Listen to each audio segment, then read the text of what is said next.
Hey, what's going on, everyone? It's Jimbo, and today we are looking at the difference between the Bona Hardwood Floor Deep Cleaner and the Bona Hardwood Floor Original Formula Cleaner.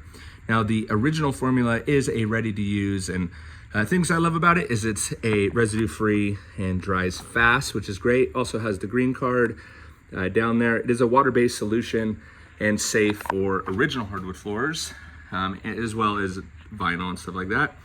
And then this is the Bona Power Plus. This is their hardwood floor deep cleaner, and it has the added hydrogen peroxide for extra power deep clean.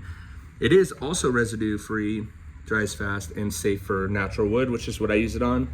Also a ready to use refill. So just depends on what your needs are. If you want a deeper clean, I would definitely go for the one powered with hydrogen peroxide. If you're looking for more of just a maintenance clean, the Bona Hardwood Floor Cleaner is going to be your best bet. But both of these work great, and I highly recommend them.